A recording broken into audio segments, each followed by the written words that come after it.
Hello and welcome to Shape the System, where we find and tell the stories that help people to rethink the way the world works. We interview people from all over the world who are helping to change our systems for the better. Shape the System is an independent podcast with support from KPMG High Growth Ventures, who help ambitious founders and their teams scale up for success. More about KPMG High Growth Ventures after the interview. We hope you enjoy this episode. Hi everyone, it's Vincent with Shape the System and joined by Dan Adams today from Amber Electric. Just a full disclosure, I actually am an investor in Amber Electric. I met the guys on Twitter and loved it so much that I got connected with them and I think you're going to be fascinated to hear the story today. So Dan, I just wanted to start by just getting us in the zone. Tell me a little bit about Amber Electric and the problem that you guys are working on. Yeah, thank you. So I guess we started with the problem that I'm really passionate about is, how do we move the world to 100% renewable energy? And what is the most efficient way for us to get there? And when we started, really, I've been working in this area for 10 years, and 10 years ago, the problem used to be that renewables were expensive. They're now actually the cheapest form of energy. The challenge is that it's not always windy and it's not always sunny, and so those renewables aren't always available. And so I started thinking about how do we actually utilize that renewable energy when it's available. And at the same time, you've got all these smart devices coming to people's homes, electric vehicle chargers, household batteries, smart air conditioners, etc. And started thinking, surely there is this opportunity to start to leverage those smart devices to use that renewable energy when it's available. And because renewables are now cheap, that's actually going to save customers money. But also build demand for more renewable energy at the same time. And I think when you find those sort of win-wins that are both good for society and good for customers, that's something pretty special. And so I actually took some time off a couple of years ago. I went traveling in South America and wrote about 40 business plans about how to solve this problem. And then was sitting on the beach in Ecuador. I'm not sure. I was sitting on the beach with my co-founder, Chris Thompson in Ecuador, and we were talking about this problem. And Chris said, well, why don't we just give customers direct access to the wholesale electricity price? All electricity retailers buy power in this wholesale market, and it varies every half an hour. And when it's windy and sunny and there's lots of these cheap renewables in the grid, it's really cheap. And when everyone gets home from work and uses their air conditioners and the gas-fired power stations are running, it's expensive. And if we actually just give people this access to that wholesale price, then they have the incentive to use that cheap renewable power when it's available. And that business model opens up the technology innovation that we're looking to create. Got it. And so look, I just want to come back a step because I think there's a bunch of assumed knowledge here about how, and this might not be the same in Australia for other places, and we have people who listen from all over the world, but just in terms of retail energy, typically how does that actually work? Like for the end customer who says, great, I want power, what are they buying and how is that sort of related to wholesale prices and the generation of power generally? Yeah, so that's a good point. So the way the traditional electricity retail model, we would say, is broken and wasn't designed for a world powered by renewable energy. But just to unpack how it currently works, retailers buy power in this wholesale market, and it varies every half an hour, as I described before. And then they sell power to customers at a fixed price. So let's say 25 cents a kilowatt hour for the energy, regardless of what the price actually is in the wholesale market. And they buy a bunch of financial products, hedging products to turn that variable price into a fixed price. And so they sell customers a fixed price, energy at a fixed price. But what that means is that customers have no incentive to use power. In the middle of the day, the actual price of the energy might be 10 cents a kilowatt hour because there's lots of renewables in the grid. But those customers are still paying 25 cents a kilowatt hour. And so they have no way to access that cheaper renewable price. And also they have no signal to try not to use as much power at those really expensive times at 6 p.m. when everyone's using power and putting a lot of strain on the grid and creating challenges for the grid and requiring more gas-fired generation to be implemented. And so that traditional model of buying power at a variable price and then selling to people at a fixed price was fine when the world was powered by fossil fuels that you could control, and you just turn them on when people needed power and you turn them off when they didn't, and people couldn't control their demand because there wasn't these smart devices in the homes. But now we've got this new world that you actually can't control supply anymore. It's driven by the wind and the sun, and now you can control demand. And so we're building a business model for that world. Right. And I mean, quite often when we explore, renewables in terms of trying to look for the counter argument for, they're not good, people are often say, well, you can't control them and it causes a huge amount of energy to come in. Is part of the argument here that when you change the method through which you generate power, you have to change the way in which you consume power to appropriately sort of respond? Is that sort of the crux of this? Yeah. I mean, exactly. So you think about every other, or almost every other market in the world, it's a two-sided market. Right. There's a price, and they're both buyers of the product and sellers of the product are exposed to that price. But in the energy market, typically the retailers are exposed to the price, and they were buying it in that wholesale market. And the generators were exposed to that price in terms of what the wholesale market was and whether it was a good time to generate or not.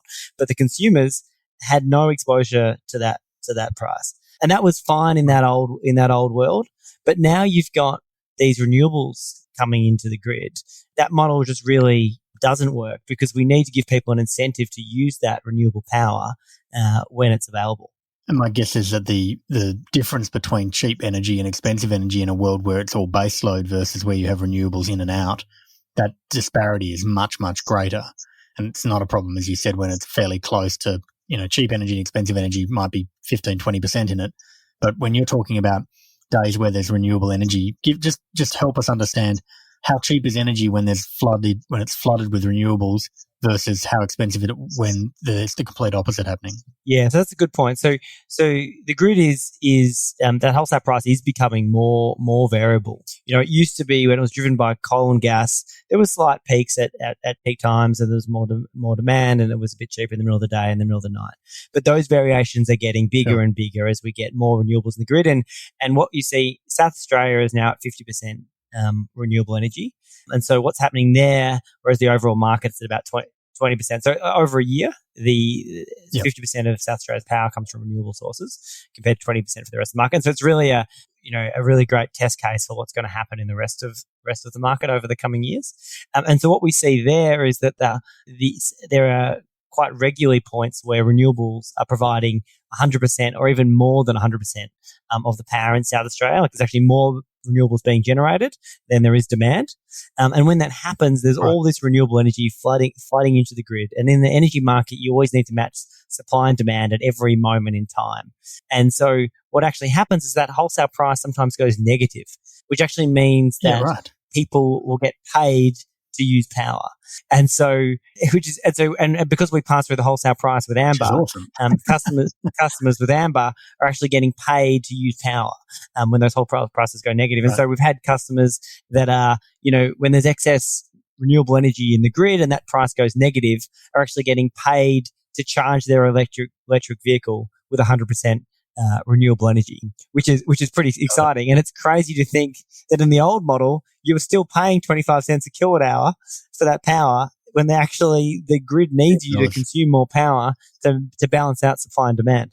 Right. Fascinating. And so, I've got a bunch of questions here, but I'm going to start to think about some of the things that once you change the model where the customer suddenly is exposed to, and I'm using that word, negatively on purpose, to the wholesale price, suddenly their relationship with power needs to change. So I'm keen to understand, what kind of challenges that presents to actually take that proposition to a customer. Like, how do they understand it? How do they interact with it? Like, practically speaking, how do you become a mini wholesale buyer of energy? And I guess that's what a consumer's doing. Yeah, so we see Amber as a new way to buy electricity. We're an alternative to a traditional electricity retailer. And so rather than buying power at that fixed price, you buy power at the wholesale price. And that does change your relationship to energy, because it now means that you have this opportunity to engage and save significantly more. So customers that just buy power at that wholesale price and don't shift any of their load, they'll still save with Amber over the year. You pay quite a big premium to buy power at that fixed price from a traditional electricity retail. It's like a variable price mortgage or a fixed price mortgage. You pay a premium for that fixed price. So if you change nothing and you can continue to use power exactly as you have before, you'll get a little bit more fluctuation in your monthly bills. Some months are more expensive than others, but over the year, you'll save, a few $100s with Amber. But then if you're able to shift some of your usage either manually or automatically, you can save significantly more. And so the way that works is at the moment we have an app which shows you what the wholesale price is right now, what the percentage of renewables is in the grid right now, and what it's going to be for the next 12 hours. And so at the moment, we have people that look at that app and go, look, it's going to be really cheap and green in the middle of the day today. I'm going to set the timer on my washing machine and dryer to run at those times when there's lots of cheap renewables available. And so by doing that, people are saving more. But where we'd like to get to is fully automating that for people. So we could optimize your household battery, your electric vehicle charger, your hot water system, your pool pump, to automatically use power at the times those cheap renewables are available. So, for example, at the moment, you might get home and plug in your electric vehicle at 8 p.m. But now with our software, rather than that electric, and you put into our app, I want my car charged by 8 a.m. the next morning. And so the software would then go, okay, the cheapest time and the greenest time to charge is at 2 a.m. when the wind is blowing, and that wholesale price is going to be really cheap. There's going to be lots of wind power in the grid. Sure. And so we'll automate that charging your electric vehicle to charge between, 2 and 4 a.m. So you'll wake up at 8 a.m. and your car is charged at half the price from renewable sources rather than from expensive dirty coal at 8 p.m. So where we'd like to get to is really automating that for customers so people don't need to think about it at all, and that automation just happens for them. I guess that was going to be one of my questions is that, we talk a lot here about, in shaping the system, you're often changing customer behavior at the same time. And, there's inevitably a group of people who are leading at the front of this who are like, I want to open the energy app and look at it every day and track things and ring my significant other and turn them to tell the washing machine on or off, depending on what the weather's doing. But then you think beyond that set of people, there's a bunch of people who are just not going to do that. They will, happily buy the renewable argument, but will want the convenience of not having to worry about it. And so it sounds like now or soon we're getting to a point in the market where that reality is possible. You can, how do you control someone's pool pump? I guess that practicality is lost on me a bit.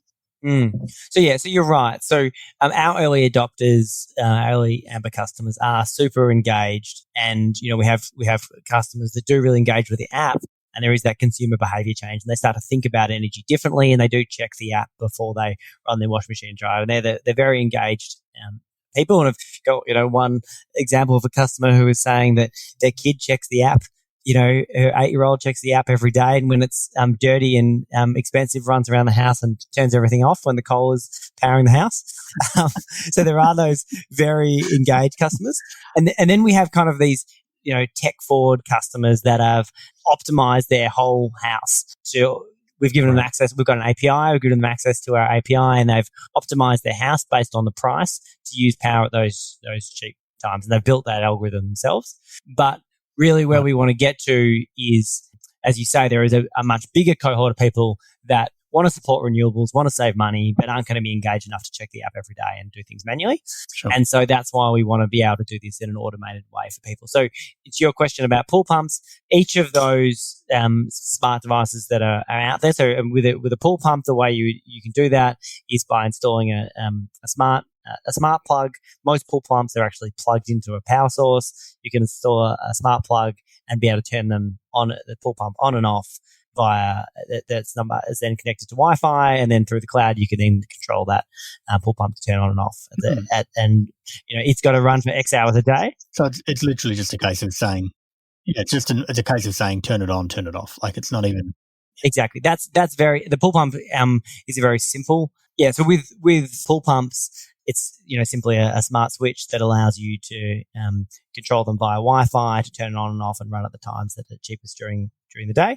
But then lots of other devices like household batteries, electric vehicle chargers, a lot of those devices are now smart, are connected to the internet, and it's just a matter of building the software to integrate with those devices to be able to control them remotely. So in many cases, there's actually no new hardware required. It's simply software to control those devices to respond intelligently to the wholesale price.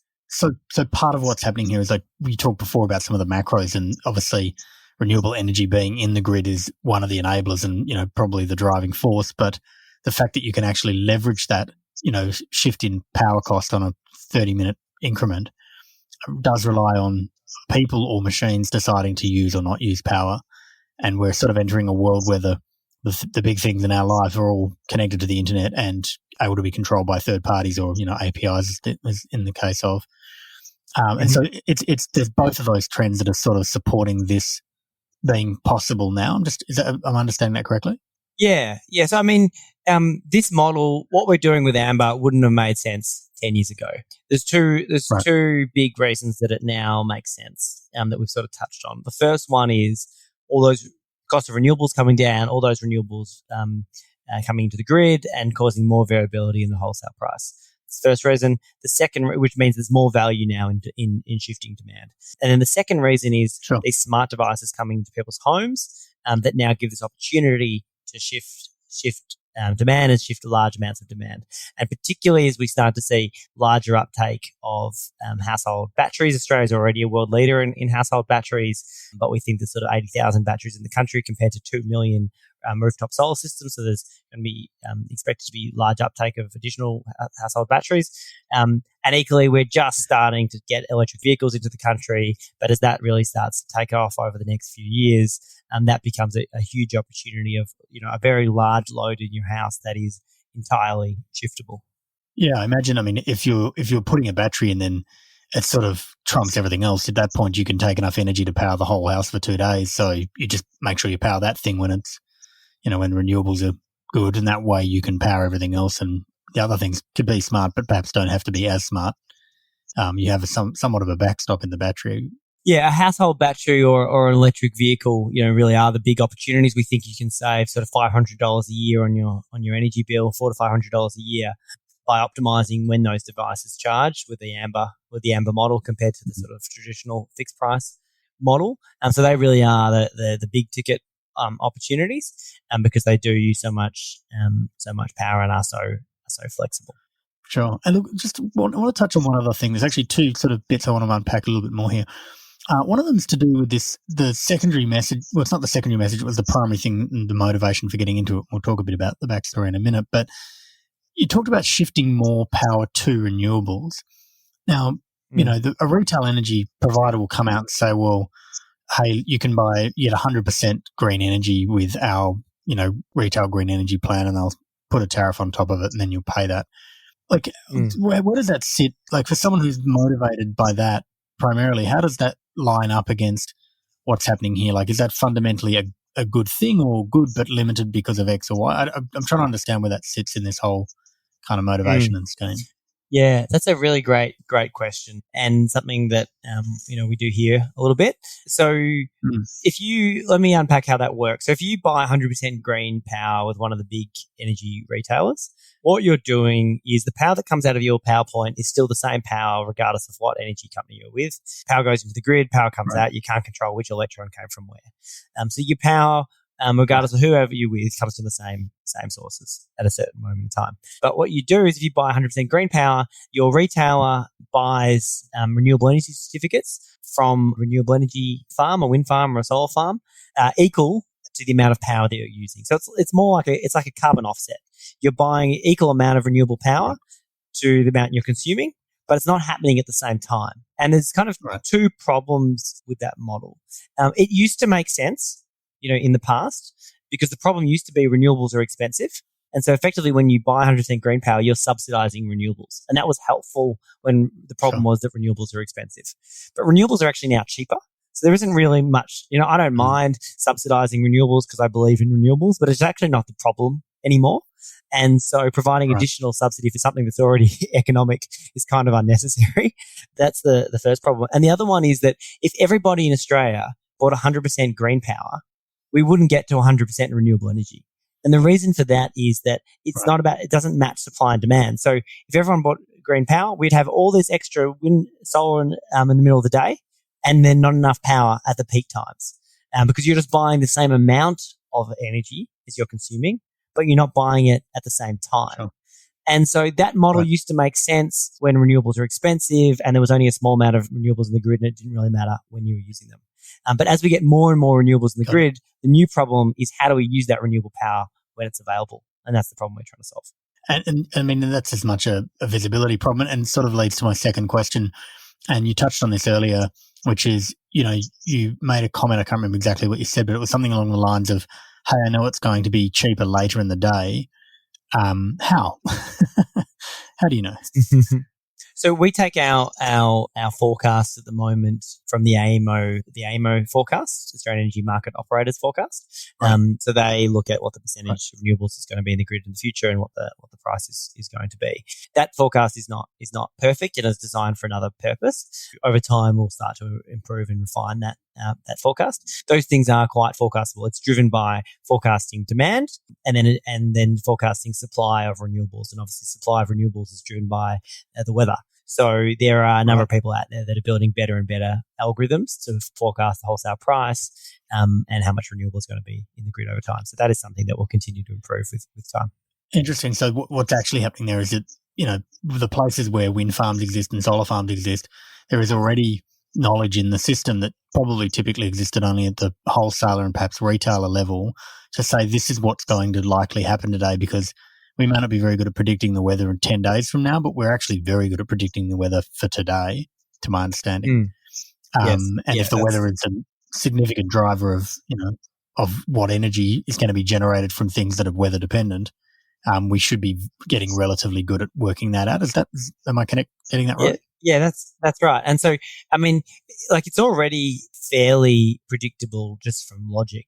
The middle of the day, right, there is lots of solar power available. More power on sunny days, less power on cloudy days, but there's generally more solar in the middle of the day. And so if you look at the Amber app, the wholesale price is usually cheaper in the middle of the day. Equally, it's often cheaper in the middle of the night, particularly on windy nights, because there's lots of wind power available and there aren't that many people using power in the middle of the night. Sure.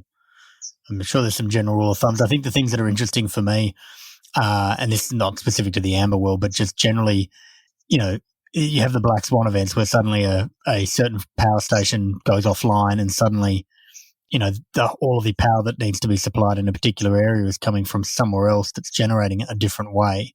And that leads to a situation where there's suddenly a lot more renewables. It may not change the price necessarily, but have an impact on just how much renewable is being consumed. And I guess the general thematic here is that what we've done to date is created a situation where the customer has really no control or visibility to what's happening in the world of energy generation. We've, in some respects, presumed that they're not smart enough to interact with that or to benefit from it, maybe. We're happy as energy retailers with an arbitrage, but then we're saying, well, don't worry about it, leave it to us, we'll take care of it for you. And in a lot of respects, it's not really a decentralization because the power generation is still centralized, right? But it's more that what you're doing is decentralizing the ownership of the information about what to use and how to use it and when to use it. Is that right? And it's leveraging. There is this decentralization. There is a decentralization of demand, of flexibility in the system is probably the way to think about that. So the flexibility in the system, we always need to match supply and demand at every moment in time.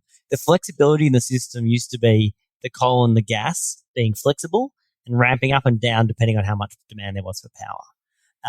But where we're trying to take the world is actually there's this inherent flexibility at the local distributed level in terms of people using power at the times that renewables are available. And so what we're trying to tap into is that distributed flexibility. And so we're ultimately where we would like to get to is that we would have, be controlling optimizing millions of devices in households across the country to automatically use power when the wind is blowing and the sun is shining in a way that means that we can close coal-fired power stations and gas-fired power stations because they're no longer required. We can leverage these cheap renewables combined with this flexibility at the residential level to move the world towards 100% renewables and close those coal and gas-fired power stations. Right. That's ultimately what we would like to do, in a way that actually saves people money and makes the grid more reliable.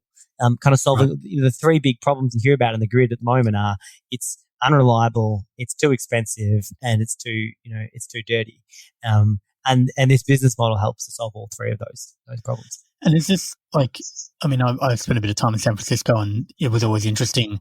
They talked about poles and wires over there with regards to the major energy retailers and the fact that they didn't want distributed solar. They didn't want solar on people's roofs and people generating energy for themselves. And they were saying, well, we're ultimately going to have to run and pay for all the infrastructure that enables you to use energy when you need it, but 80% of that energy is going to be your own. Does this idea, this rethink of the way retail energy might work, apply into these other markets, do you think, or are they set up differently? Is it an Australian phenomenon? No, I think the drivers of this model increasingly exist all around the world. Those two big drivers being uptake of renewables, uptake of smart devices. Those trends are happening in almost every country in the world. So we think the Amber model is applicable internationally. Not all energy markets are set up the way ours is in terms of having a wholesale price, which is set every half an hour and is really transparently set. So the Australian market is quite well set up to enable what we're doing here. But there are other markets in the world where this is possible. And there are actually some companies similar to Amber that have been springing up around the world. There's one in the US called Griddy. There's one in New Zealand called Flick. There's one in Europe called Tibber. So there's a number of people around the world that are at the same time as us starting to catch on to, really this model has to be the future of energy if we want to leverage these smart devices in people's homes. Yeah, great. Awesome. I just wanted to come back a little bit as well. As I said earlier, I met you on Twitter, but tell me a little bit about the backstory, you and Chris, and how you arrived in working on this problem and however far back you need to go to sort of land in this kind of space. I'm not sure if you've been in kind of purpose-led and, and socially minded and entrepreneurial in your entire life. So I'm trying to work out how you arrived here. Well, if I'll take you right back for a moment.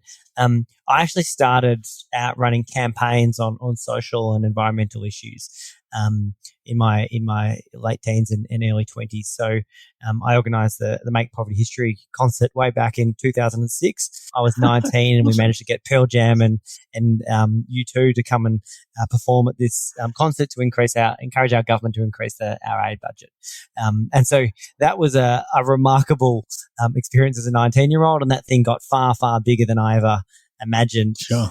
We had 50,000 people sign up to the campaign to end extreme poverty, and Kevin Rudd was there and pledged to increase our aid budget the following year. And so it was quite a remarkable experience for a 19-year-old, and it really kind of shaped my perspective on the world that, if you have an idea of a better way that things should be, and that if you're passionate about that and go after it, you really can create change in the world. And I think that experience as a 19-year-old has really shaped kind of everything that I've done since then.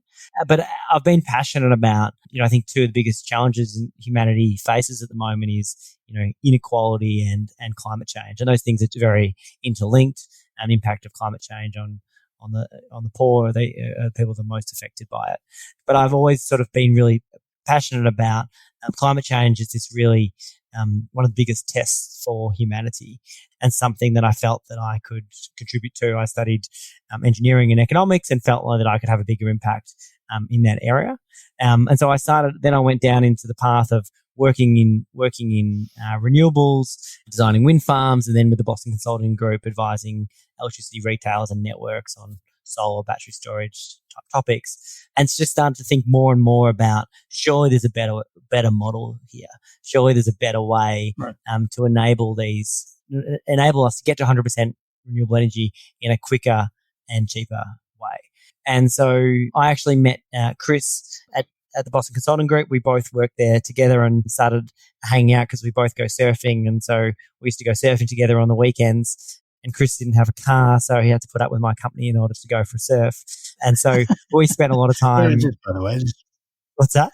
Where is this? This is Melbourne? This is in Melbourne, yeah. So, yeah, we're both based in Melbourne.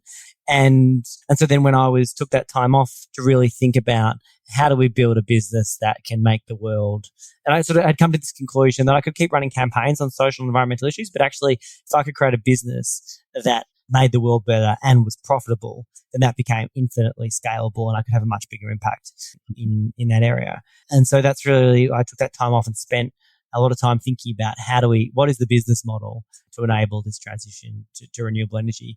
And then Chris actually left BCG and went over to Iran, of all places, and built an e-commerce company over there, up to sort of 400 staff, which is a pretty phenomenal experience that he had. And so then after that, he was met me in Ecuador on my trip. And as I said, we were talking about how do we solve this problem, and we sort of cracked the business model together on that beach in Ecuador. And then Chris actually got the business off the ground while I went to Tesla for a little while after that, and Chris actually got the business off the ground while I was still at Tesla. So I'm very grateful to him for making that happen. Yeah, for the last year or so, we've been working on it full time and really scaling it up. And just I just want to touch on one thing there, because there was a bit of go-to-market in. You reduced it to got the business off the ground. In the very early days of this, there was a handful of people who were using it, and the manner in which you delivered wholesale pricing to them that changed every 30 minutes and then in some way instructed or alerted them. That's not what the system looks like today, but back then, whenever that was, a year and a half ago, what did that system actually look like? I'm curious as to the challenge in getting something to market that actually supports the end outcome that you're talking about without having and going to boil the ocean with this. Yeah, so Chris did a remarkable job of that. He's not a software developer. He's actually a lawyer by training, but taught himself how to code and then built a first version of the app effectively by himself, and effectively got the business off the ground as a one-man energy company. We work with a electricity retailer called Energy Locals. We use their, we partner with them. We don't have our own electricity retail license at the moment. Sure. And so we set up that partnership with Energy Locals, and then Chris built their first version of the app, and we built the first MVP version of Amber for under $200,000 to prove out the model with the first 100 customers back in 2018. Yep, wonderful. And then just in terms of you guys are super focused on the energy space. And I'm sorry we couldn't get Chris to join us on the call tonight, but other than just energy, when you talk about social issues and you talk about equality, what else are you looking at? And you might not be actively working on it, but what are the other kind of big challenges that you're seeing, and the people or the companies that do you think are really exceptional in their thinking around this stuff or doing amazing things in those various challenges? Yeah, in some ways I see both climate change and inequality as the same issue. One is intergenerational inequality and one is international inequality. So I guess that's the thing that I've always been passionate about, is that sense of fairness of, we've got this beautiful planet and it's something that we should protect for future generations. And so there are a lot of people out there that are doing amazing things. Future Super is one company that comes to mind. Simon Shake is a good friend, a good friend of mine, and has been a great supporter and advisor to Amber.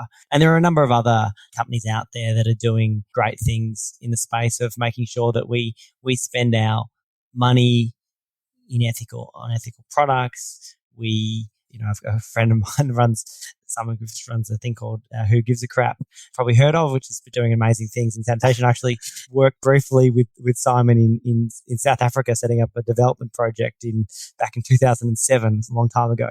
So there are a lot of people from that sort of social impact, environmental impact world that I used to be in that are now going on into business. I'm recognizing that there is this opportunity to use business for good, to help consumers spend their money in an ethical way, to buy a better world, to spend, invest their superannuation and their money building the future that they want to retire in. So yeah, it's really exciting to see the ecosystem out there of purpose-led businesses, and that those purpose-led businesses can be exceptionally successful businesses as well. Yeah, I think that model is finally, not finally. I think it's been around for a while, but there's so much visibility now to companies who are rethinking how a thing works, to say you cannot, if profit is your only motivation, there's probably, it's in certain demographics, 80-90% of the people who just won't want to deal with you at all.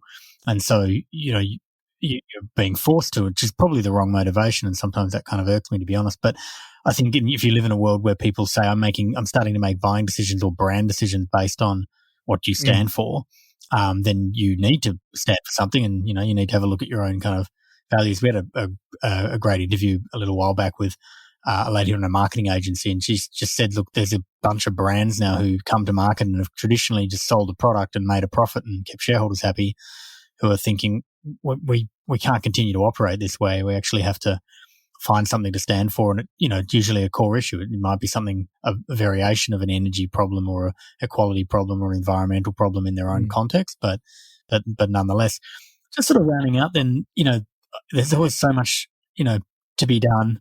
And I think I don't know the answer to this because I think you touched on earlier. How do you maintain your own, levelness and sanity in a world where there's so much to be done? Yeah, no, I think balance is really important, and something that I'm trying to do a better job of, because I realize that this is a marathon, not a sprint, if we want to shape a better future. And I have a tendency to kind of work too hard and burn myself out. And so I am, really trying to make time to go surfing, which is something I've done for 20 years and makes me feel relaxed and happy. And so I try and make time to meditate each morning, exercise every day, and go surfing at least once a week.